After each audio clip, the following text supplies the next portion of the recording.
잘 지내셨는지요? 오늘은 신학 개론 2 제 6회 강의를 시작하겠습니다. 디모데전서 4장부터 하겠습니다. 이 4장의 내용은 배교자들에 관한 것입니다. 교회에 이단이 침투하는 것도 문제지만은 이 성도들이 이단에 넘어가는 것은 더 큰 문제입니다. 성령님께서는 장래에 배교가 있을 것을 분명히 말씀하셨고, 또 어떤 자들이 믿음에서 떠나서 미혹해하는 영과 귀신의 교리, 도그마에 귀를 기울이게 될 것이다 라고 말씀하셨습니다.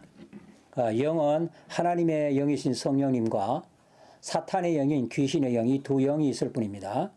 성경경도 성령님께서 주신 성경과 사탄의 거짓 교훈인 귀신의 위경이 있을 뿐입니다. 성령님을 따르지 않으면 사탄을 따르게 됩니다.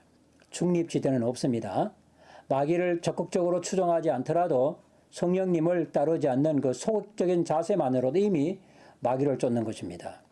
그렇다면 어찌하여 이들이 전통적인 사도적 믿음을 저버리고 귀신의 교리를 따르게 된 것입니까? 그것은 자기의 양심이 화인을 맞아서 그렇게 된 겁니다. 이 화인이라는 것은 불도장이죠. 양심에 불도장을 맞은 겁니다. 양심이 화인을 맞으니까 믿음을 저버립니다. 이것은 양심과 믿음이 얼마나 밀접하게 연결되어 있는지를 보여주고 있습니다. 믿음이라는 것은 양심이라는 그릇에 담겨져 있어서 양심이 깨어지면요, 믿음도 깨어집니다. 이 양심은 범죄로 인해 비록 제 기능을 다 발휘하지 못했음에도 율법이 주어지기까지 전까지 2500년 동안 세상을 다스렸던 그런 원리입니다. 바울은 법정에서 그것도 자기를 고발한 동족 앞에서 범사의 양심을 따라 행했다며 자신을 변호하기도 했습니다. 누군가에게 낙인이 찍히면 그 사람은 낙인을 찍은 자의 소유가 됩니다. 사탄이 한때 신자였던 자들의 양심에 화인을 찍어서 자기의 소유로 삼게 되니까 믿음에서 떠나서 외식하게 되고 거짓말을 일삼게 됩니다. 하나님의 은혜가 떠나면 순식간에 이전 상태로 돌아가게 됩니다. 이전으로 백업하는 건 시간이 오래 걸리지 않아요. 외식과 거짓은 양심의 화인을 맞았다는 증거입니다. 이 외식과 거짓은 사탄의 속성인데 그게 마음에서 나온다면 그 마음에는 이미 사탄의 낙인이 찍힌 겁니다. 그래서 신자는 외식과 거짓을 멀리해야 합니다. 반면에 성령님의 인치심을 받으면 선한 양심이 하나님을 향해 나아가게 된다라고 했습니다. 양심의 그 사탄의 화인을 맞은 사람들은 사탄의 말이 진리인 줄 따르게 됩니다. 혼인을 금하고 식물을 피하라고 가르칩니다. 이것은 당시 영지주의자들의 사상입니다. 영은 귀하고 물질은 악하게 보는 이단입니다. 사탄은 이런 이단자들을 교회 안에 끌어들여서 하나님의 교회를 교리적으로 부패하게 만들려 하고 있습니다. 결혼의 제도는 하나님이 세우셨습니다. 또 모든 식물은 하나님의 은사입니다. 값없이 주신 것입니다. 먹고 살라 주신 것입니다. 사람이 떡으로만 살 수는 없지만 떡이 없으면 못 살게 되어 있습니다. 사람은 독립적인 존재가 아닙니다. 의존적 존재입니다. 하나님을 의지해야 하고 식물을 의지해야 살 수 있습니다. 먹지 않으면 죽는 것이죠. 그런데 사탄은 결혼은 죄악이다 라고 말하고 식물은 부패한 것이라 말합니다. 그런데 사탄을 따르는 사람들은 그 어떤 사람들보다도 더 호색적이고 더 탐식합니다.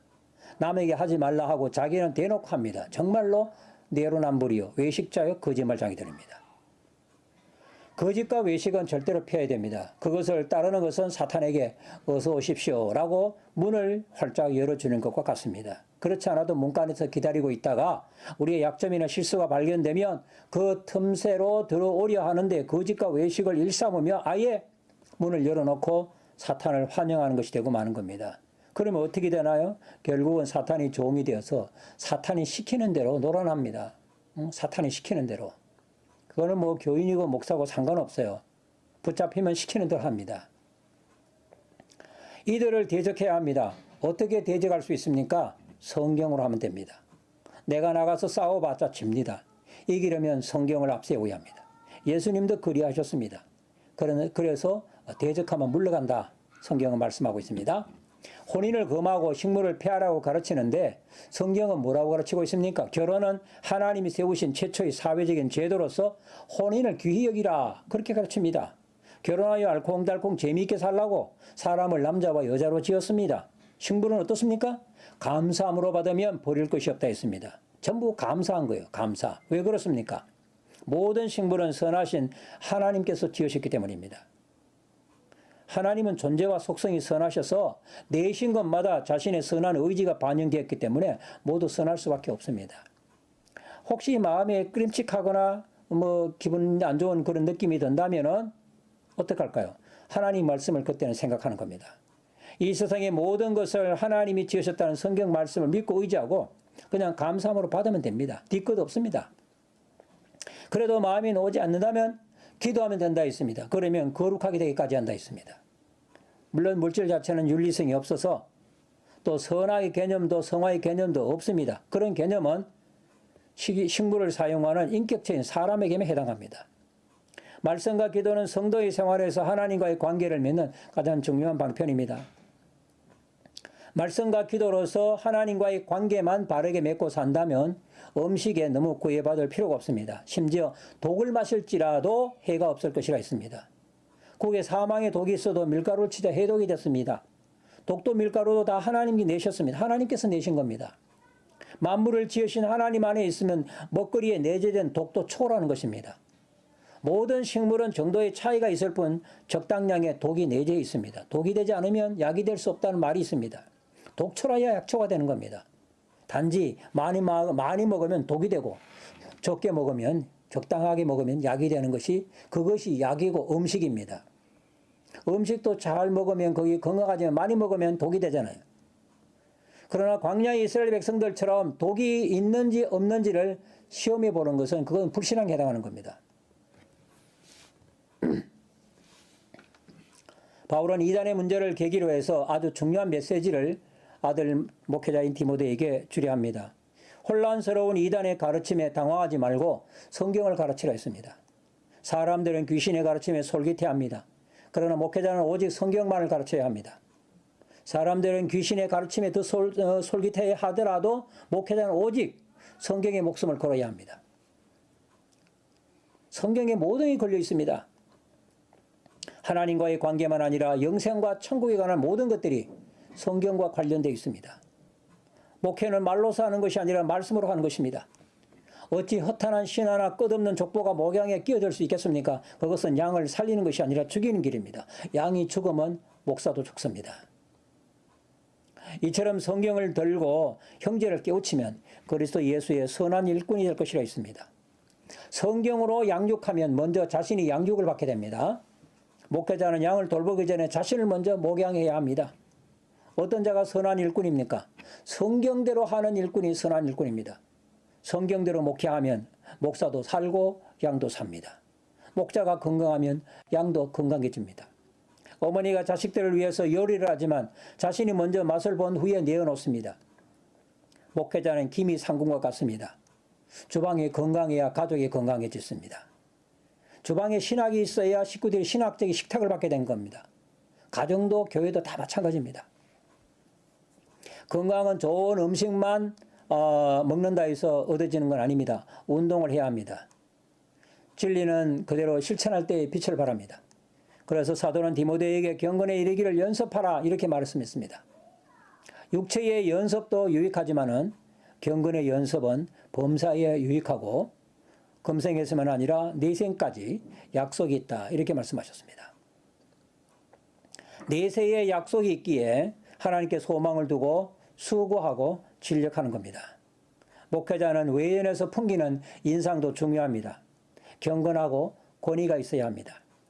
이런 것들은 연륜에서 자연스레 나오기도 하지만 나이가 젊어도 언행에 조심하고 사랑과 믿음과 정절의 모범이 되면 뒤따를 수가 있습니다. 인간적인 방법을 자꾸 동원하려 들지 말고 계속해서 성경을 가르치라고 말씀하고 있는 겁니다. 목사 안수를 받을 때 그럴 능력이 이미 주어졌음을 믿고 전심전력해서 진보를 나타내라고 했습니다. 그리하면 성도만 아니라 너 자신도 구원을 받게 되리라 라고 말씀하셨어요. 목회자가 남을 구원하면서 자신이 버림을 받았어야 되겠습니까? 내 구원도 늘 염두에 둬야 합니다. 디모데전서 5장입니다. 양을 돌보는 일체의 행위는 목양이요, 부름받은 자들의 모임인 교회를 돌보는 일체 행위를 우리는 목회라고 말합니다. 바울은 디모데에게 두 가지 목회를 제시했습니다. 하나는 성도들을 목회하는 것이고 다른 하나는 자기 자신을 목회하는 것입니다. 성도들을 양육하는 비결은 성도들을 가족처럼 대하면 됩니다. 자기를 목양하는 비결은 앞장에서 여러 가지 말씀하셨지만 결국은 목회도 뿌린 대로 거둔다는 것을 명심하면 됩니다. 1절에서 16절까지는 여러 계층의 사람들을 어떻게 목양할지에 대한 목회 지침을 주었습니다. 노인과 청년 목회뿐만 아니라 과부 목회까지 포함되었습니다. 나이가 들면 행동이 느리고 판단이 늦어지는 대신에 잔소리만 자꾸 늘어납니다. 그런 그 꿈든 행동들과 잔소리들이 젊은이들을 화나게 하고 짜증나게 할 수도 있습니다.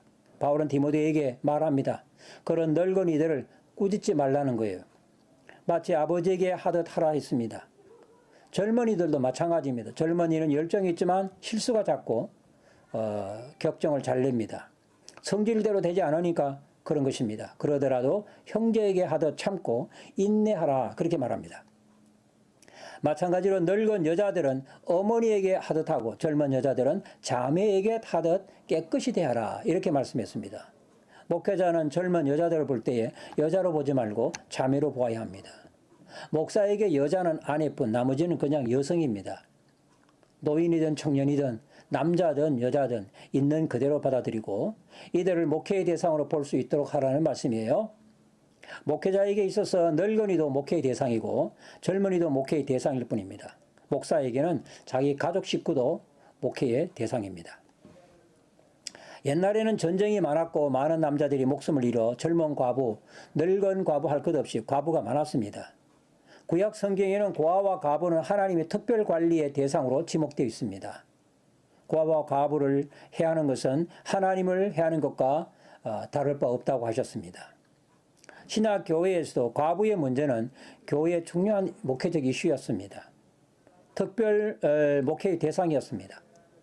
지역의 특성상 특별한 목회의 대상이 더 많이 분포되어 있는 그런 곳이 있습니다. 그런 특수한 환경에서 목회를 할 때는 그 특수한 환경을 감안해서 목회를 해야 합니다. 에베소 교회에는 과부가 많았던 것 같아요. 외롭고 고달프다 보니까 하나님을 더 의지하고 싶었을 것입니다.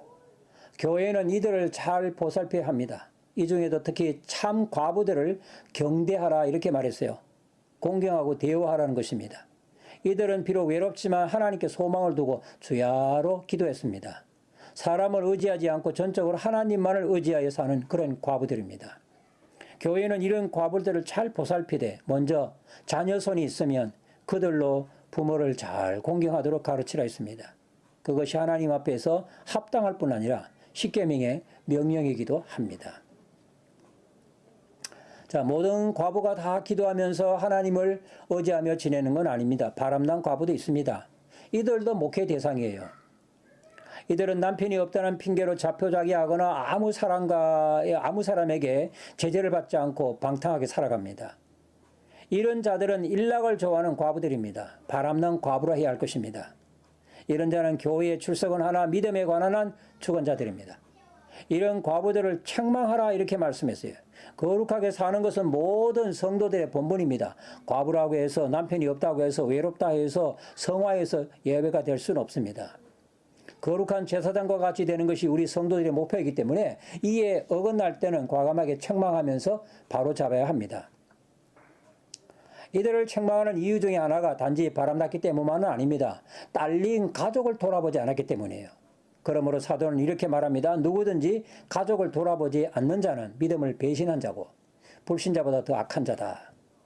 누구든지 1차적으로 바람난 과부를 지칭하지만 이 말은 누구든지라는 말은 더 넓게는 모든 그리스도인을 가리킵니다. 성도는 하나님에 대한 믿음을 지켜야 하지만 동시에 가족을 잘 보살펴야 합니다. 하나님에 대한 믿음과 가족을 돌보는 것은 하나의 같은 겁니다. 우리는 가정의 소명을 받았고 동시에 천국의 소명도 받은 겁니다. 목사에게도 마찬가지입니다. 과부가 경대의 대상이 되니까 하나의 문제가 파생합니다. 과부 명단에 어느 과부를 등재하느냐 하는 겁니다. 과부라고 해서 무조건 다 경대의 대상으로 이름을 올릴 수도 없었습니다. 그래서 기준을 마련합니다. 첫째는 나이가 60이 넘어야 했습니다.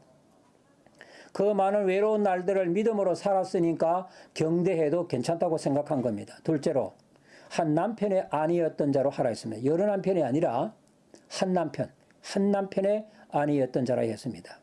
그런 자는 하나님께 소망을 두고 평생을 믿음으로 살아왔으니 마땅히 경대의 대상입니다. 마지막으로 선한 증거가 있어야 한다 있습니다. 그 선한 증거는 자녀를 잘 양육하거나 나그를 대접하거나 성도의 발을 씻기거나 가난한 자를 구제하거나 그 외에 선한 일을 조천자라야 한다고 말하고 있습니다. 이런 기준을 충족하여 참 과부 명단에 실리는 것은 매우 영광스러운 일이 아닐 수가 없습니다. 반면에 젊은 과부는 재혼을 시키라 했습니다.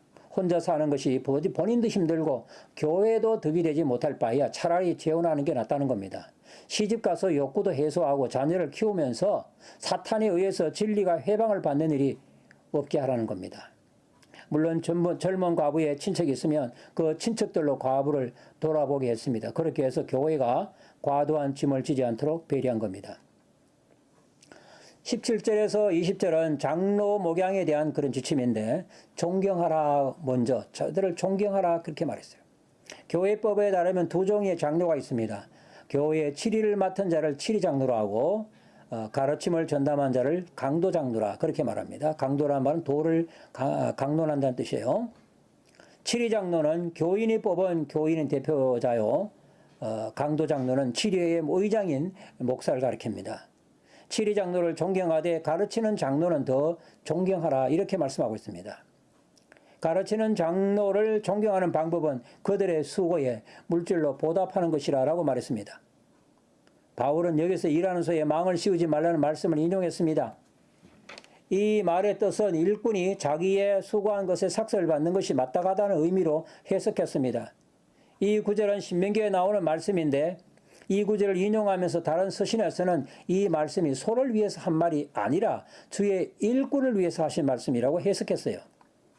교회가 가르치는 장로를 물질로 공경할 줄 아는 법을 가르쳐야 합니다. 지도자의 리더십은 그 권위에서 나옵니다. 권위를 상실한 지도자는 더 이상 단체의 리더가 되기가 어렵습니다. 그러므로 교회는 장로들의 권위를 보존해주고 그들의 지위나 명예가 훼손되지 않도록 보호해줘야 됩니다. 그래서 장로에 대한 소송을 함부로 하지 말라. 함부로 그냥 재판 걸지 말라는 거예요. 이런 경고에도 불구하고 겁없이 장로를 송사하는 자들은 공중 앞에서 꾸짖어 사람들로 하여금 두렵게 하라 이렇게 말했습니다. 요즘은 너무 이 송사가 난무해서 문제입니다. 21절부터 25절까지는 자기 자신을 목회하는 지침에 대해서 말씀하고 있습니다. 무엇보다도 목회자는 모든 사람을 편견 없이 대해야 합니다. 모든 사람을 동일한 죄인으로 그리스도의 피로 구속함을 받은 하나님의 백성이자 주의 양으로 여겨야 합니다. 무슨 일이나 편벽됨이 없이 공정하게 해야 합니다. 이것이 목회에서 얼마나 중요한 가치이기에 하나님과 예수님과 천사들 앞에서 엄히 명한다 그렇게 말했겠습니까? 더 이상 권위를 갖다 댈 수 없을 만큼 높은 최종적인 권위로 편견 없이 목양하라고 권면했습니다. 하나님 세상 모든 사람을 다 저주 아래 있고 죄 아래서 죽어야 할 죄인으로 보십니다. 목회자도 그런 하나님의 시각을 가지고 양떼를 보살펴야 합니다. 외모를 보지 말고 가진 것을 보지 말고 모두 다 죄인이요 벌받을 사람이요 지옥 갈 백성이다. 그런 관점에서 바라봐야 됩니다. 여기에 편견이나 편애가 들어설 자리가 없는 겁니다. 아무에게나 덥석 안수하거나 다른 사람의 죄에 간섭해서 일을 만들거나 더 크게 만들지 말라고 했습니다. 남의 일에 지나치게 간섭하지 말고 그건 개의 길을 잡는 것이라고 표현했지요. 구약에 보면 자신을 지켜 정결케 하라고 말했습니다. 남의 죄를 보면서 과연 나는 이 죄에서 자유로운지 스스로 살피라는 겁니다. 남을 정죄하기에 앞서서 자신을 돌아보는 겁니다. 남의 허물을 빨리 보면 남을 정죄하게 되고 나의 허물을 빨리 보게 되면 자신을 살피게 됩니다. 다른 사람이 범죄하는 것을 보고 나는 과연 저런 죄를 짓고 있는 건 아닌지 반성하는 그런 목회자가 될 것을 주문한 것입니다. 목회는 하나님의 은혜와 능력으로 하는 하나님의 사역입니다. 그럼에도 하나님은 사람을 통해서 그 일을 하기를 기뻐하십니다. 디모데는 바울을 본받아 열심을 다해서 일했습니다. 비위도 약한 데다가 교회에 대한 관심과 염려 때문에 속병이 생겼습니다. 이런 디모데를 향해서 건강을 잘 보살피라고 말했습니다. 이 건강 목회가 몸 목회, 이게 중요한 겁니다. 교회 목회만 아니라 자기의 건강 목회, 이 몸 목회도 바디 미니스트리도 중요합니다. 목회자가 건강이 좋지 않으면 주의 일을 제대로 할 수가 없을 뿐 아니라 교회에 덕을 끼치지 못하고 오히려 성도들에게 짐이 될 수 있습니다. 목회자가 과욕을 부려 병들면 그 부담을 교회가 고스란히 떠안을 수밖에 없어요. 그러므로 목회자가 자신의 건강을 잘 보살펴 교인으로 하여금 목회자 때문에 염려하거나 부담을 주는 일은 없어야 합니다. 자, 몸도 잘 관리해서 자주 나는 병을 인해서 포도주를 조금씩 쓰라 이렇게 말했습니다. 속병인 것 같습니다. 불면증인지도 모르고요. 포도주를 약으로 쓰라 그렇게 말합니다. 마지막으로 뿌린 대로 거두는 목회의 원리에도 예외가 없다는 것을 기억하라는 겁니다. 앞에서 디모데의 속병을 말했는데 여기에는 어떤 사람들의 숨은 죄악에 대해서 말하고 있습니다. 디모데의 건강과 사람들의 숨은 죄가 디모데의 그 건강과 사람들의 숨은 죄가 관련이 있어 보입니다. 왜냐하면 앞에서는 건강 문제를 염려하고 여기에서는 사람들의 죄를 언급했기 때문이에요. 이들은 젊은 목회자 디모데에게 목회적인 아픔을 적잖게 안겨준 것 같습니다. 그래서 모든 사람들의 지은 죄가 밝히 드러날 것이라고 했습니다. 물론 선행도 드러납니다. 아무도 만물을 벌거벗은 것 같이 상관하시는 하나님의 불꽃 같은 눈앞에서 피할 수가 없는 것이죠. 모든 사람은 심은 대로 거둡니다. 목회도 마찬가지입니다. 최선을 다해서 추수할 날이 있을 거라는 소망을 품고 씨를 뿌려야 할 것을 당부했습니다. 자, 디모데전서 6장의 말씀입니다. 6장에서는 종과 상전의 관계, 또 지족하는 마음, 하나님의 사람의 소명의식, 장래의 소망 등에 대한 말씀이 기록이 되어 있습니다. 1절과 2절은 종은 상전을 존경하라 이렇게 말했습니다. 그리스도인의 인간관계는 불신자보다 더 나아야 합니다. 그리스도 안에서 모두가 하나님의 자녀가 된 형제 자매들이지만 서로의 지위를 지키고 존경을 잃지 말아야 합니다. 하나님의 변화는 기존의 질서를 혁명적으로 전복시키는 방식이 아니라 하나님 중심으로 점차적으로 변형시켜 나가는 겁니다. 그래서 종에게 너 주 안에서 자유하게 되었으니까 이제는 상전을 타도하라 그렇게 말하지 아니하고 오히려 상전을 더 존중하라는 겁니다. 상전 또한 종으로만 생각하지 말고 자기의 사람들을 형제로 대우하라 이렇게 말했습니다. 종이 상전을 존경해야 하는 이유는 하나님의 이름과 교훈이 해방을 받지 않게 하려는 것입니다. 당시는 이런저런 이유로 많은 노예들이 있었고 이들도 그리스도를 주로 받아서 하나님의 백성이 되었습니다. 이것은 이들의 삶에 엄청난 변화를 가져왔습니다. 그러나 이런 변화가 자칫하면 상전을 멸시하고 또 오만불선한 행동으로 비칠 수가 있습니다. 그렇게 되면 하나님의 이름이 회방을 받게 되고 복음의 진리가 비방을 받게 됩니다. 종들이 복음을 받으면 주인을 거역한다 하는 그런 나쁜 소문이 전파된다면 복음 전파에 엄청나게 지장을 초래하게 될 것입니다. 그렇지 않도록 우리가 힘쓰라는 거예요. 바울이 상전들에게 복종하라고 말했다 해서 노예 제도 자체를 찬성했다. 그런 의미로 확대 해석해서는 안 됩니다. 단지 복음을 받은 자는 그 부르심에 합당한 그런 현장에서 그대로 주인을 더 잘 섬겨서 복음의 가치를 드러내 줄 것을 요구한 것입니다. 그러나 이제 종이 주님 섬기듯이 주인을 섬기고 또 주인은 종을 형제자매처럼 대하게 된다면 결국은 종의 제도는 사라지게 되는 것이죠. 그게 바로 주님이 원하시는 겁니다. 뿐 아니라 상전을 존경하여 혜택을 받은 사람들이 바로 누구냐? 그리스도인들입니다. 예수님을 구주로 영접하는 일은 종들에게만 일어나는 것이 아니라 주인에게도 일어나는 거예요. 주인들도 예수님을 믿으니까. 많은 종을 둔 주인들도 예수님을 자신의 주님으로 영접했습니다. 주님을 영접한 종들에게 변화가 있다면 주님을 영접한 주인에게도 변화가 일어납니다. 종을 대하는 태도가 이전보다 분명히 달라졌을 것입니다. 그러나 이런 변화가 종들이 주인을 공경하는 일을 등한히 하는 쪽으로 변질돼서는 안 된다는 겁니다.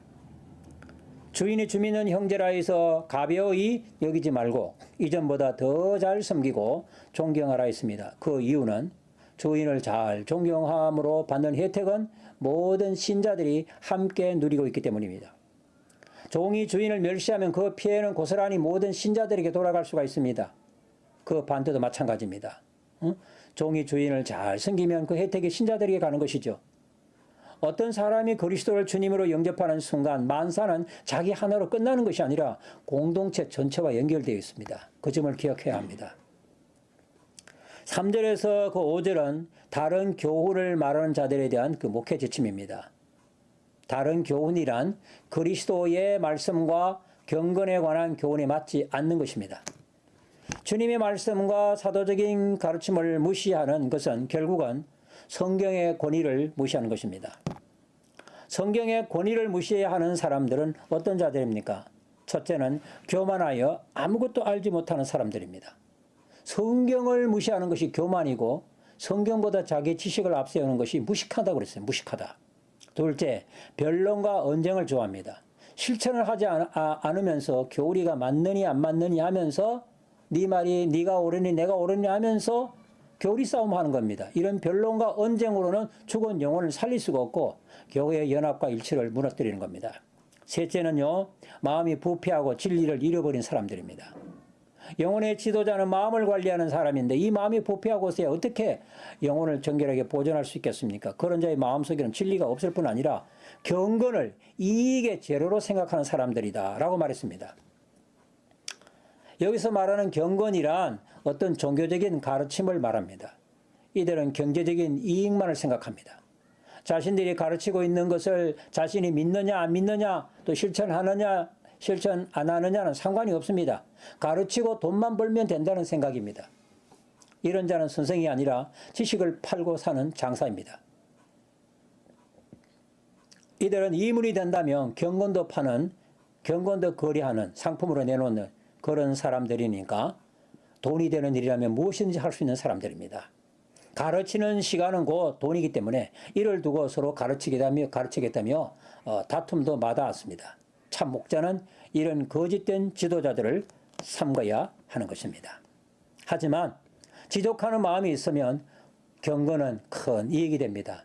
지독은 자기의 분수를 알고 족하게 여기는 마음입니다. 오늘이나 옛날이나 하나님의 종들은 늘 가난했습니다. 재물 얻을 능력을 주시지 않았습니다. 그쪽엔 은사가 없었어요.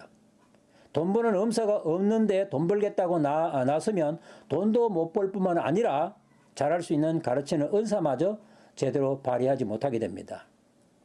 가난과 한판 붙어보려 하지 말고 그와 동거하면서 지독하는 마음을 갖고 복음 전도에 전념하는 것이 주의 종이 가야 할 길입니다. 그래서 복음 전도자의 의식주 문제를 주님이 책임지시겠다. 그렇게 약속을 하신 겁니다. 구약에서도 제단에서 일하는 자는 제단에서 나는 것을 먹고 살았습니다. 물론 이런 생각에 반대하는 자들도 분명히 있을 것이지만 성도들이 원하는 목자는 돈 잘 버는 그런 자보다는 자기 영혼을 잘 보살펴주는 그런 사람일 것이겠습니다. 왜 지족하는 마음을 가져야 하는지에 대한 여러 가지 말씀을 하고 있는데 살펴보겠습니다. 왜 지족의 마음을 가져야 하는지, 첫째는 지족하는 마음은 신앙생활에 큰 이익이 되기 때문입니다. 모든 것은 하나님께 속한 것이고 또 내가 가진 모든 것은 내가 처한 환경까지 포함해서 하나님이 주신 것이고 그 주신 범위 안에서 만족할 줄 아는 신앙은, 그런 마음은 우리 신앙생활에서 큰 이익이 됩니다. 불평, 불만은 도움은커녕 해만 될 뿐이죠. 둘째는 우리는 어차피 공술의 공숙으로 왔기 때문에요. 세상에 올 때 빈손으로 왔고 그래서 갈 때도 빈손으로 갑니다. 욥의 고백처럼 적신으로 왔다가 적신으로 갑니다. 그것을 알면 먹을 것과 입을 것이 있으면 족합니다. 생존을 위한 최소한의 기본 조건만으로도 족하게 여깁니다. 사람이 욕심은 끝이 없고 그것을 우리는 그러한 욕심들이 우리를 피곤하게 만듭니다. 생존에 지장이 없으면 그저 감사함으로 살아가야 합니다. 아니, 생존에 다소 지장이 있더라도 생존 자체만으로도 감사하면서 살아야 됩니다. 생존의 복이야말로 우리가 세상에서 받는 복 중에서 가장 큰 복입니다. 내가 세상에 지금 존재하고 있다는 그것은 만복의 근원입니다. 내가 세상에 존재하지 않고는 심지어 천국도 못 들어갈 수가 없습니다. 천국에 가려면 내가 세상에 존재해야 됩니다. 이 생존이 없으면 모든 것이 다 없는 겁니다. 이 생존이 있으면 모든 것이 다 가능합니다. 생존의 복만으로 가분하다 이기면서 자족할 수 있으며 그것은 정말 행복한 사람이 아닐 수가 없습니다. 셋째는요. 부자가 되려는 열망이 지나치면 멸망에 빠지기 때문이에요. 부를 정죄하는 것도 부자가 되려고 애쓰는 것을 죄악시하는 것도 아닙니다. 이것은 다만 부자 되는 것이 존재의 유일한 목적인 양 여기지 말라는 것입니다. 치부가 부자가 되는 것 지상의 목적이 되면 수단을 가르지 않아 그게 시험이 되고 올무가 됩니다. 법도 무시하게 되고 사람도 무시하게 되고 인륜 같은 건 보이지 않습니다. 결국은 잉태된 욕심은 사망을 낳고 맙니다. 부자가 되어 목숨을 잃는다면 그 부가 무슨 소용이 있겠어요? 넷째, 돈을 사랑함이 일만하게 뿌리가 되기 때문이에요. 사람의 마음은 원래 둘로 나누어질 수 없게 만들어졌습니다. 우리 마음을 하나님께 바치든가 돈에게 바치든지 해야 합니다. 두 주인을 못 섬깁니다. 돈 사랑에 빠지면 하나님 사랑은 뒷전이 됩니다. 돈이 하나님 자리를 꿰차게 되면 그때부터 통제불능입니다. 특히 하나님의 종들은 돈에 애정을 쏟지 말아야 합니다. 하나님 사랑, 사람 사랑에 쏟아도 모자라는 그 사랑을 돈에까지 나눠주면 그 사랑의 빈곤을 어찌하렵니까? 목사에게는 여자, 돈, 권력 이 세 개의 삼탐은 금기사항이에요. 이 중에 하나라도 빠지게 되면 돌아오기 어렵습니다. 목사만 그런 거 아닙니다. 성도도 마찬가지입니다. 이 목회에 서시는 목사만을 위한 책이 아닙니다. 모든 성도를 위한 책입니다. 모든 그리스도인들은 자족하는 마음을 가지고 살아야 합니다. 하나님은 한 분이면 족하다는 생각으로 살아야 합니다. 사실 알고 보면 한 분 하나님 안에는 모든 것이 다 들어있는 겁니다. 그 한 분으로 지족하지 못할 이유가 없어요. 그분으로 만족하지 못하면 만족할 때는 이 세상에 없습니다. 이제 마지막으로 디모데에게 하나님의 사람으로서의 소명의식을 가지고 목양에 임할 것을 당부합니다. 디모데를 가리켜 하나님의 사람이다 그렇게 말했습니다. 참으로 명예로운 칭호가 아닐 수가 없어요. 바울은 디모데로 하여금 이 명예로운 칭호에 걸맞는 소명의식을 가질 것을 요구했습니다. 첫째, 피할 것은 피하고 조칠 것은 조치라 했습니다. 피할 것은 앞에서 말한 여러 가지 것들, 특히 돈에 대한 애착입니다. 목사에게는 재물 얻을 그런 은사보다는 목양하는 은사를 주셨습니다. 그 은사에 맞게 사는 게 행복입니다. 소극적으로 피하는 것만으로는 부족합니다. 적극적으로 추구하는 것이 있어야 되는데 그게 둘째입니다. 의와 경건과 또 믿음과 사랑과 인내와 온유 같은 것을 좇는 겁니다. 이런 고상한 가치를 추구하는 것이 결코 쉽지 않아요. 마귀가 그냥 두지 않을 뿐더러 우리 안에 있는 죄의 부패성이 그것을 자꾸 저지합니다. 그래서 셋째, 믿음의 선한 싸움을 싸워서 영생을 취하라 했습니다. 영생은 값없이 주시는 하나님의 은사이지만 동시에 인간이 열심히 싸워서 쟁취해야 한 전리품입니다. 투쟁의 과정이 영생을 얻는 과정에 포함이 되어 있습니다. 하나님은 목적만 정하는 것이 아니라 수단도 정하시고 인간의 노력도 목적을 이루는 수단의 한 과정으로 사용하십니다. 우리는 영전에 부름을 받은 병사들이여 선한 싸움입니다. 믿음 때문에 하는 싸움이고 믿음으로 하는 싸움입니다. 그렇게 하여 넷째는 많은 정인 앞에서 선한 증거를 보여야 합니다. 자신의 신앙을 당당하게 고백할 수 있어야 합니다. 자기가 만난 하나님을 담대하게 사람들에게 간증할 수 있어야 됩니다. 목사에게 있어서 이 소명은 평생의 일이에요. 평생. 목사에게 소명을 묻는다는 건 그거는 신뢰가 되는 일이라 할 수 있습니다. 마치 유도 선수에게 몇 터 위에서 운동하느냐 그 묻는 것과 같은 겁니다. 그만큼 소명은 목사에게서 필수적인 겁니다. 그래서 주님이 오실 때까지 점도 없고 책망받을 것이 없이 이 명령을 지키라 이렇게 말씀했습니다. 이 명령은 하나님의 명령이에요. 예수님의 명령입니다. 그 하나님은 만물을 살게 하시는 생명의 하나님이십니다. 그 예수님은 본디오 빌라도 앞에서 진리를 증거하신 바로 주님이십니다. 예수님은 빌라도에게 목숨을 구걸하지 않고 당당히 자신이 진리임을 선언하셨습니다. 이 주님의 명령이니까 부디 중단하지 말고 전진하라는 것입니다. 때가 되면 하나님께서 예수님을 다시 나타내 보이실 것입니다. 하나님은 반드시 그 약속을 이행하실 것입니다. 왜냐? 하나님의 존재가 탁월하시기 때문이에요. 하나님은 복되신 분입니다. 홀로 한 분이십니다. 능하신 분입니다. 만왕의 왕이요 만주의 주이십니다. 오직 그에게만 죽지 아니함이 있습니다. 가까이 가지 못할 빛 가운데 거하십니다. 아무 사람도 볼 수 없는 분이십니다. 이 하나님이 명령하신 것이니까 반드시 지켜야 하고 이 하나님께서 약속하신 것이니 반드시 이룰 겁니다. 그러니 그분에게 존귀와 능력을 그것도 영원한 능력을 만세의 돌림이 마땅하다 하겠습니다. 아멘 아멘으로 화답하고 있습니다. 전도자는 누구에게나 복음을 전해야 됩니다. 복음이 없어도 될 사람은 하나도 없습니다. 바울은 모든 사람에게 복음의 빚을 졌다 했습니다.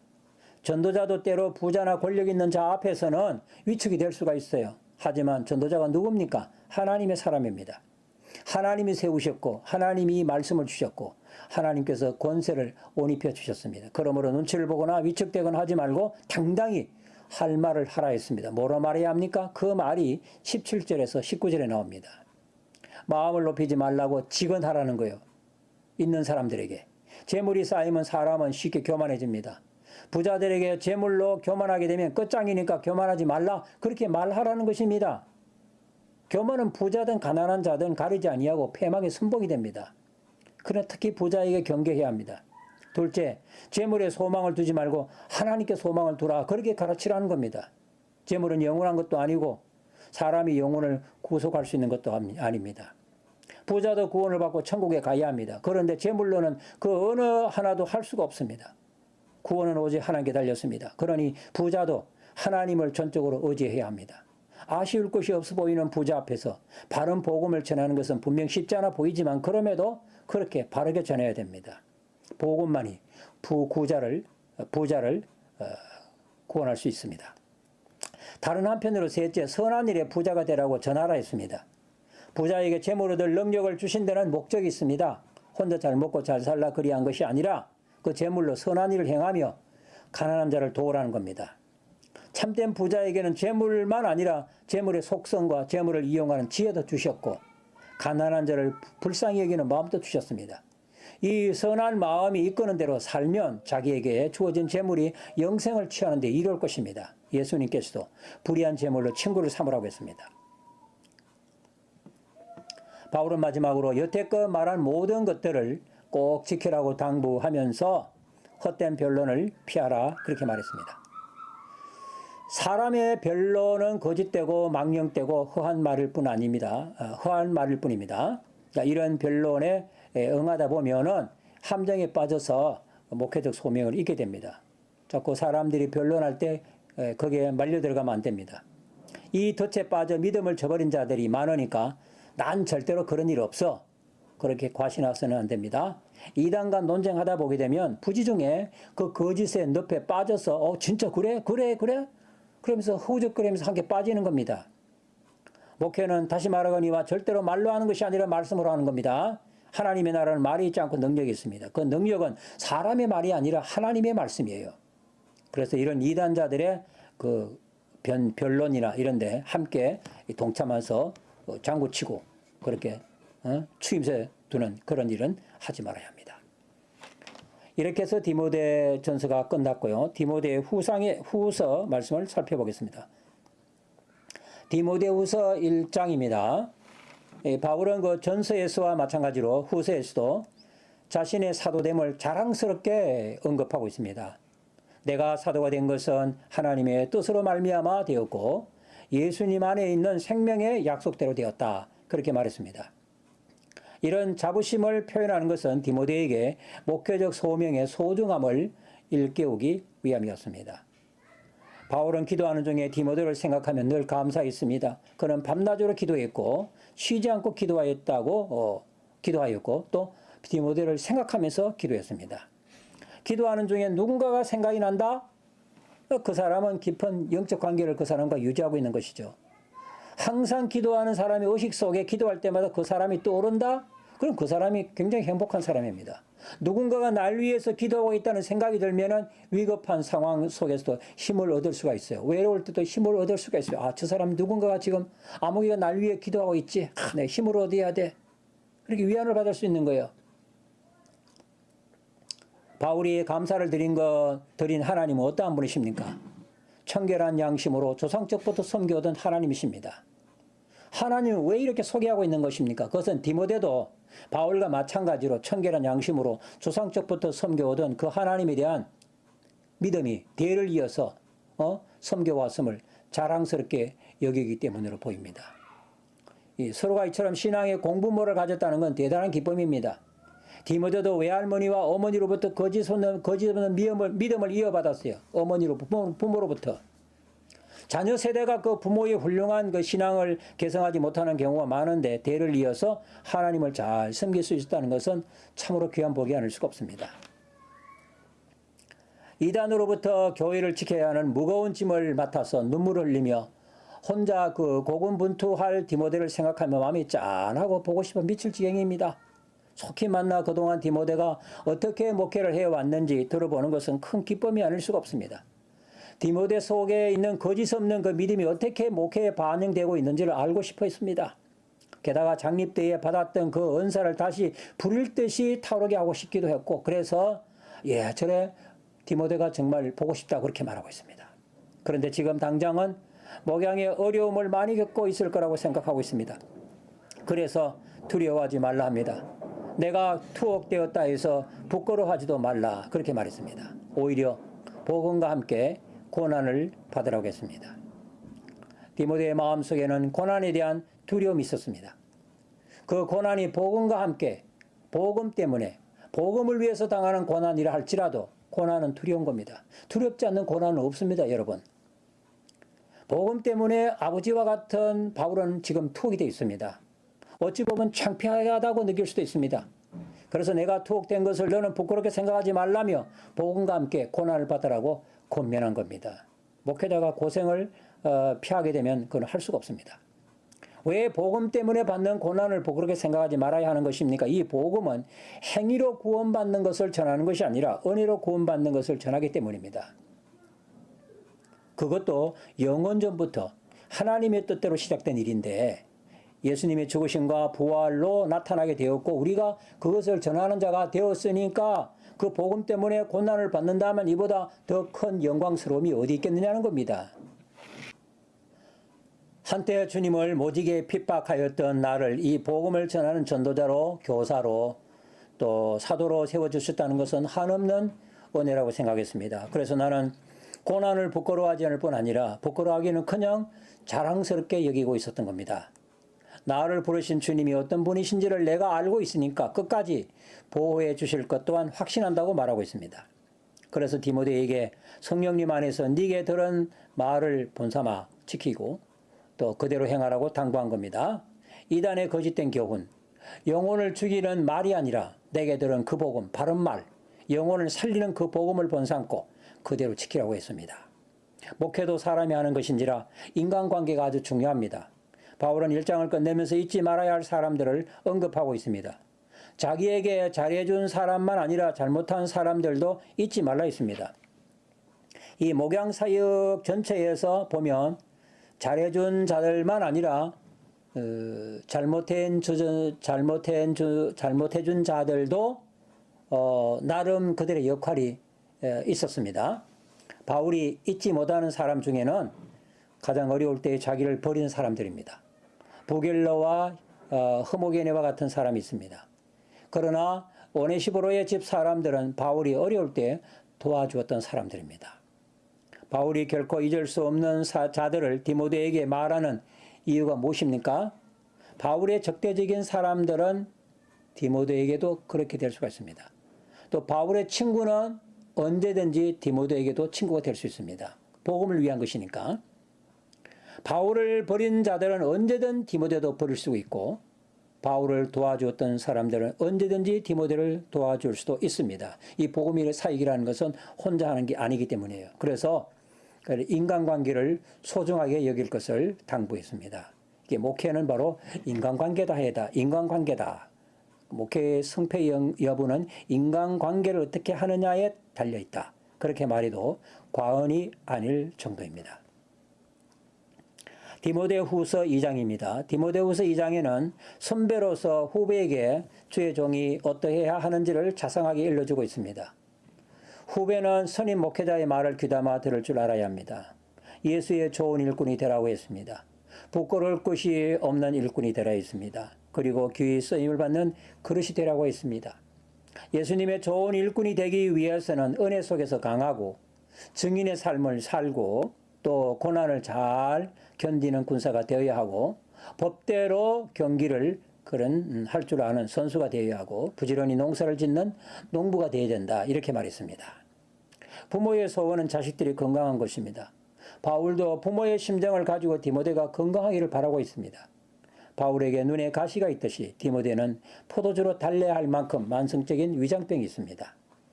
목회자가 건강해야 양들도 건강합니다. 영혼만 아니라 육체도 마찬가지예요. 몸이 건강해야 하지만 마음도 강해야 합니다. 두려워하지 말고 담대히 내게 배운 대로 전하고 가르쳐서 제자를 삼으라고 당부했습니다. 이단들이 성도들을 미혹하고 포섭하여 자기 사람들을 만들어가고 있는 상황에서 복음을 전하고 가르치는 일은 결코 쉬운 일이 아닙니다. 그럼에도 두려워하지 말고 담대히 가르치라. 그렇게 말하고 있습니다. 영혼을 죽이는 이단들도 저리 설치는데 영혼을 살리는 참된 목자들이 전도자들이 사람을 두려워서 추춤했어야 되겠느냐 하는 그런 말씀이에요. 이것은 영적 싸움이라 용맹한 군사처럼 싸워야 합니다. 좋은 군사는 자기 생활에 얽매이지 아니하고 자기를 징집한 자를 위해서 충성을 다 바칩니다. 전도자는 예수님의 좋은 군사입니다. 군인 정신을 가지고 죽기까지 충성을 다짐해야 합니다. 싸워야 한다고 해서 열정만 앞세워 규정을 무시하면 안 되겠죠. 그래서 경주하는 사람처럼 법을 지키면서 해야 합니다. 주의 종들은 특히 룰을 잘 지켜야 됩니다. 규정을 어기면 실격 처리됩니다. 오직 규정대로 경주하여 이긴 자에게만 승리의 면류관이 주어집니다. 이 신령한 사역은 하루아침에 결과가 나오는 것이 아니라 긴 과정이니까 농부처럼 인내를 가지고 때를 기다릴 줄 알아야 합니다. 권면은 계속됩니다. 내 말하는 것을 생각하라 했습니다. 무엇을 생각하라는 것입니까? 첫째, 죽은 자 가운데 살아나신 예수 그리스도를 생각하라 했습니다. 전도의 핵심은 예수 그리스도입니다. 그분의 죽으심과 부활이 전도의 핵심입니다. 이것은 목양에서 마찬가지입니다. 목회는 예수님의 죽으심과 부활을 가지고 하는 거룩한 사역입니다. 양을 무엇으로 기르는 것입니까? 예수님의 죽으심과 부활로 키웁니다. 성도가 무엇을 먹어야 건강해집니까? 예수님의 죽으심과 부활을 먹어야 건강해지는 것입니다. 이게 목회의 전부라 해도 과언이 아닙니다.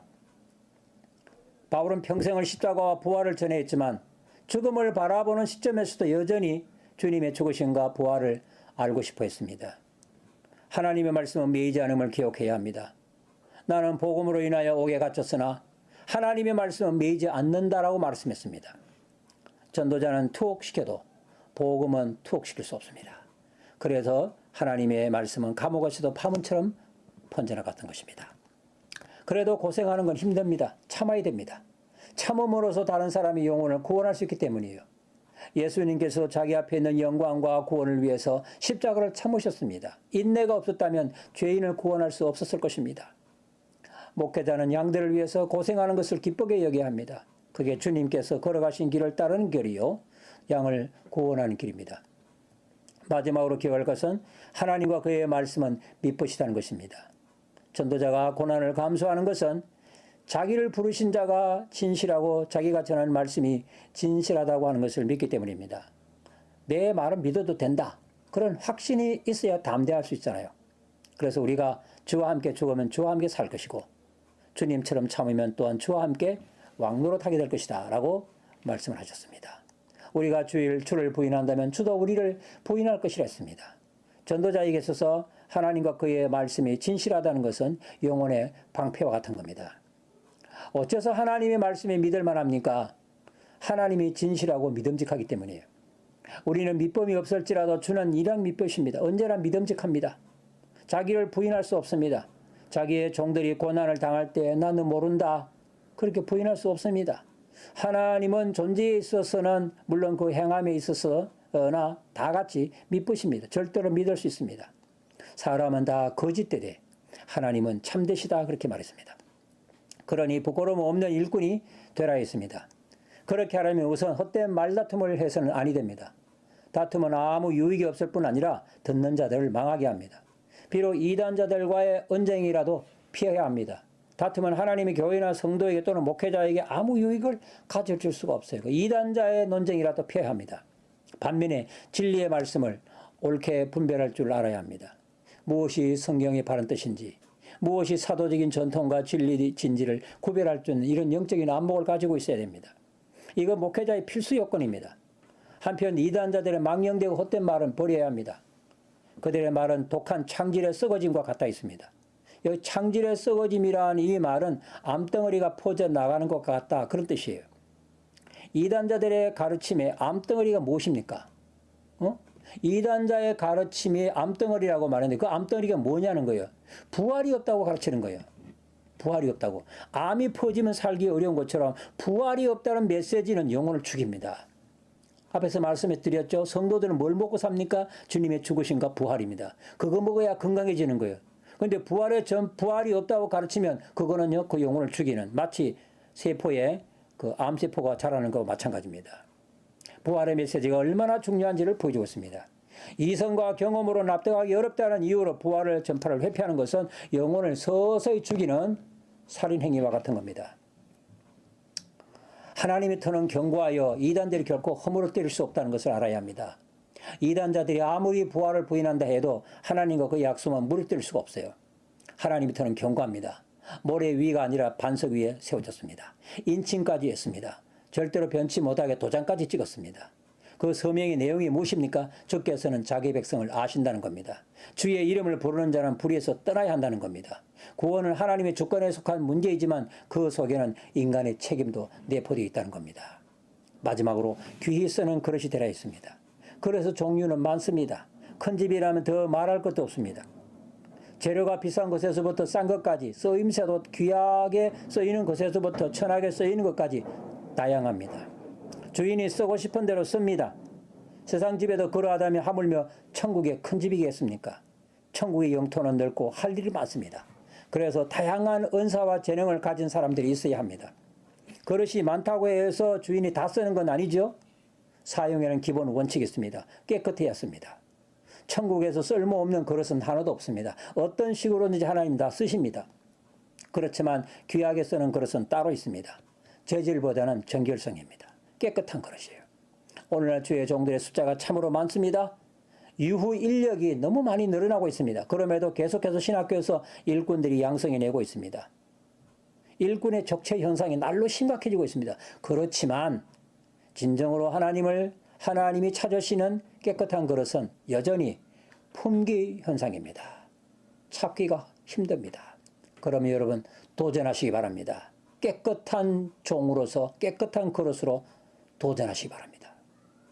바울은 특히 디모데에게 청년의 정욕을 피해서 깨끗한 그릇이 되라 했습니다. 그러기 위해서는 동료들을 잘 만나야 합니다. 경건한 친구들, 깨끗한 친구를 만나야 합니다.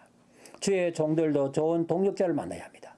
그래야 하나님의 손에서 귀히 쓰임을 받을 수가 있습니다. 바울은 디모데에게 의를 쫓으라 말했습니다.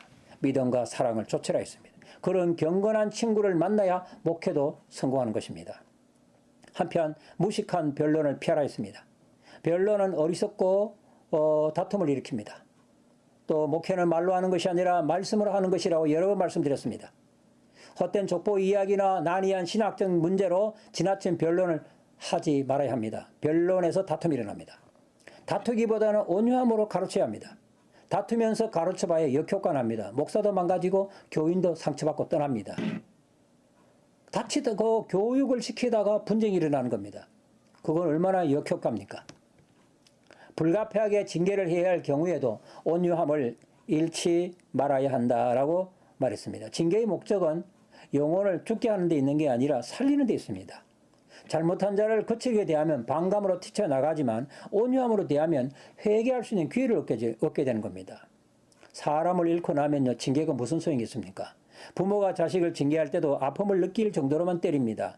병이 들 정도로 때리면 훈육이 아니라 그건 아동학대에 해당하는 겁니다. 하나님께서 죄인을 거칠게 다루지 않습니다. 하물며 하나님의 종이겠습니까? 과도한 징계는 주제넘은 월권행위라는 것을 기억하고 잘 다스려야 됩니다. 디모데후서 3장입니다. 그 2장에서 디모데에게 많은 말을 했습니다. 바울이 정말로 디모데를 아낀다는 증거지요. 훈계도 충고도 참으로 아끼는 사람에게만 하는 겁니다. 그렇게 말을 많이 했는데도 아직도 할 말이 많이 남아 있습니다. 3장에는 목회는 본질적으로 종말론적이다. 그것을 가르치고 있습니다. 고통하는 때가 오리라는 겁니다. 그 고통이 뭐냐? 자기를 사랑하는 겁니다. 자기를 사랑하는 것이 고통입니다. 돈을 사랑하는 겁니다. 돈을 사랑하는 것이 고통이에요. 자긍하는 것입니다. 이 교만하는 것이 고통입니다. 회방이 고통입니다. 부모를 거역하는 것이 고통입니다. 감사치 아니하는 것이 고통입니다. 거룩하지 아니하는 것이 고통입니다. 무정한 것이 고통이에요. 원통을 풀지 않는 것도 고통이고요. 참소하는 것이 고통입니다. 절제하지 못하는 것이 고통입니다. 사나운 것도 고통이고 선을 좋아하지 아니하는 것도 고통입니다. 배반하는 것도 고통입니다. 파는 것이 고통이에요. 조급한 것도 고통입니다. 자고한 것도 고통이고 쾌락을 사랑하는 것이 고통입니다. 하나님을 사랑하지 못하는 것도 고통입니다. 하나님보다 세상을 더 사랑하는 것이 고통입니다. 경건의 모양은 있지만 능력을 부인하는 것 자체가 고통이라는 말씀이에요. 우리가 일반적으로 생각하는 고통보다 더 깊은 영혼의 고통을 언급하고 있습니다. 말세가 되면 이런 고통이 우리를 지배하게 될 것이라 했습니다. 말세의 종말이 가까이 올수록 신종 고통들이 더해질 것입니다. 이럴 때에 하나님의 종들은 어떻게 처신해야 합니까? 그들 속으로 뛰어들어가서 그들을 변화시키려고 시도해야 합니까? 그런데 의외의 처방이 내려졌습니다. 이들에게서 돌아서라. 불로 뛰어들지 말라. 금류의 몸을 던지지 말라. 이들은 진리를 대적하는 자요 마음이 부패한 자들이다. 믿음을 버린 자들이다. 죄인들 중에 진리를 대적하지 않는 자가 누가 있겠습니까? 마음이 부패하지 아니한 자가 누가 있겠습니까? 모두 진리를 대적하고 마음이 부패한 자들입니다. 하지만 이 이단들은 더욱 심각해서 고의적으로 진리를 대적합니다. 하나님께서는 이들을 고치려 하지 않습니다. 하나님께서 버리는 사람들입니다. 그렇다면 목회자도 그들을 버려야 합니다. 내가 고쳐보겠다고 애써 실험해봤자 아무 소용이 없습니다. 정말에는 거룩한 자는 더욱 거룩하고 불의한 자는 불의하도록 내버려두라 했어요. 왜? 자기 신앙 지키기도 어려워서 남을 돌아볼 여유조차 없습니다. 이렇게 부패한 사람들 속에서 경건하게 살려고 하면 고통이 따른다고 했습니다. 바울도 수많은 고통을 당했고 죽을 고비도 많이 넘겼습니다. 그렇지만 하나님께서 이 모든 고통 속에서 항상 건져주셨습니다. 바울이 지금 디모데에게 고통의 문제를 꺼내는 것은 목양에는 고통이 따른다는 것만을 말하는 것이 아닙니다. 고통이 있지만 하나님께서 그 가운데서 건져주신다는 것을 말하고 싶어서 그렇습니다. 이는 바울의 강력한 체험에서 나온 말이에요. 목회는 결코 순탄하지 않습니다. 아니, 순탄한 목회라는 없습니다. 어차피 영혼을 구원하는 것은 마귀와의 한바탕 전쟁입니다. 그런 영적 전투가 없이는 영혼을 구해내지 못합니다. 경건하게 살고자 하는 자는 핍박도 함께 받을 수밖에 없습니다. 우리는 하나님의 자녀로서 이 소명을 받았을 뿐 아니라 우리를 낮아지게 하고 거룩하게 할 고난의 소명도 받았습니다. 핍박이나 고난도 없이 경건하게 사는 길은 없어요. 경건은 고난의 풀무에서 달구진 검입니다. 이 모든 목회적 상황에 그 능동적으로 대처하기 위해서는 배우고 확신한 일에 거해야 됩니다. 악한 자들은 속이기도 하고 속기도 하지만 디모데 너는 내게서 배운 대로 확신한 일에 거하라고 했습니다. 디모데는 누구에게서 배웠습니까? 바울에게서 배웠습니다. 그럼 바울은 누구에게서 배웠습니까? 성경과 주님에게서 배웠습니다. 성경은 하나님의 사람을 온전케 합니다. 바울은 앞에서 자기의 체험과 목회적 상황에서 많은 그런 권면들을 쏟아냈습니다. 그러나 최종 권면은 성경입니다. 성경으로 최종 권면을 합니다. 디모데의 시선을 이제 바울의 그 경험에서 바울 자신의 권면에서 디모데의 시선을 성경으로 옮겨놓습니다. 성경에 주목하게 하는 겁니다. 선임 목회자의 경험이 아니라 성경에 주목하게 하는 겁니다. 이 성경은 디모데가 어려서부터 친근히 하였으니 낯설지도 않습니다. 디모데의 오늘이 있게 된 것은 어려서부터 알아온 성경 때문입니다. 성경에는 믿음으로 구원에 이르는 지혜가 있습니다. 왜냐하면 모든 성경은 하나님의 감동으로 기록되었기 때문입니다. 그래서 유익한 책입니다. 교훈과 책망과 바르게 함과 의로 교육하기에 성경만큼 유익한 책이 없습니다.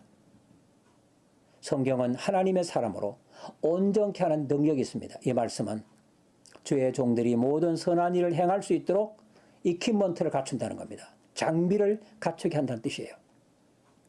바울은 말세를 이야기하면서 성경의 영감과 권위로 교훈을 끝내고 있습니다.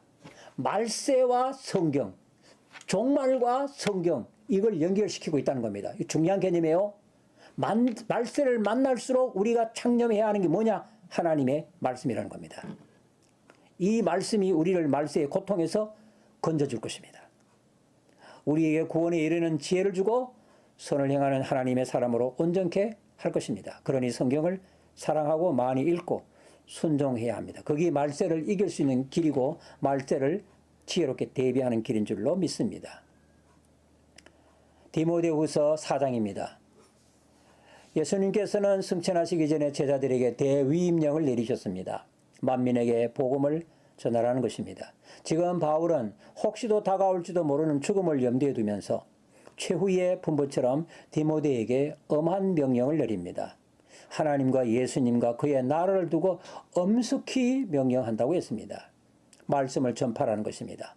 때를 얻든지 못 얻든지 항상 힘쓰라 했습니다. 특히 경책하며 경계하며 권하라 했습니다. 왜냐하면 말세가 되면 사람들이 바른 교훈을 싫어하고 책망이나 경계의 말씀은 더더욱 싫어하고 또 자기들이 듣고 싶은 말만 들려주는 선생들을 찾을 것이기 때문이라고 말했습니다.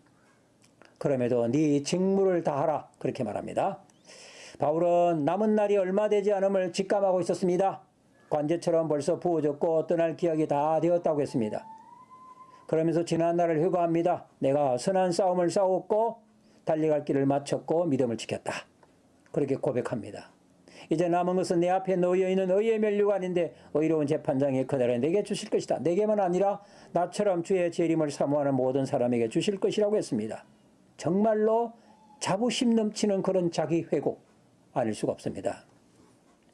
바울은 극도의 외로움과 그리움에 사무쳐서 디모데에게 속히 내게로 오라 그렇게 말했습니다. 외로움을 많이 느꼈습니다.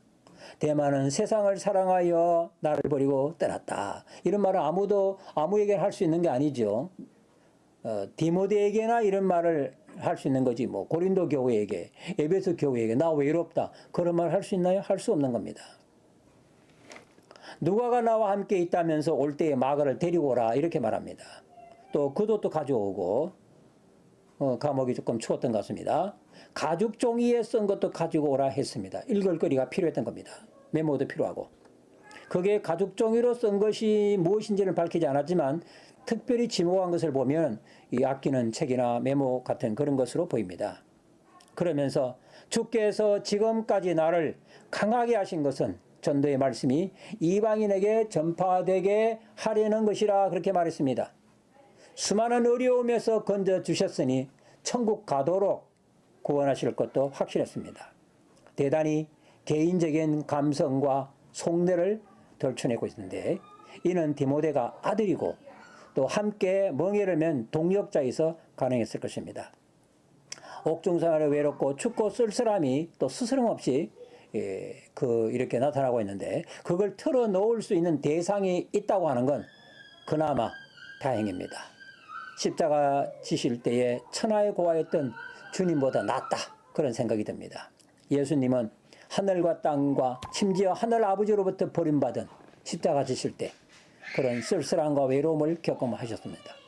사람이 아무리 외롭고 쓸쓸해도 십자가에 못 박히신 주님처럼 쓸쓸하고 외로울 수는 없습니다. 그러면서 마지막으로 알렉산드리아를 조심하라 했습니다. 알렉산더. 이 자가 내게 많은 해를 끼쳤는데 내게 해를 끼쳤다면 너에게도 그리할 수 있으니 조심하라는 겁니다. 그 외에도 자기를 버리고 떠난 자들이 많지만은 그들을 탓하지는 않겠다고 말했습니다. 다 사정이 있어서 떠났겠지. 그렇게 생각하는 겁니다.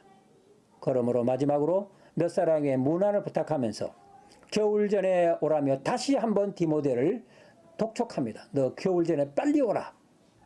그렇게 디모데를 독촉하면서 전서와 후서를 끝내고 있습니다. 탁월한 목회자요, 전도자요, 선교자요, 신학자인 바울이 자기 믿음의 아들이여 또 후배 목회자가 될 디모데에게 그의 목회 경험과 그가 쌓았던 모든 지식들을 전수하려 하는 간절한 마음이 디모데 전서와 디모데 후서에 녹아내리고 있습니다.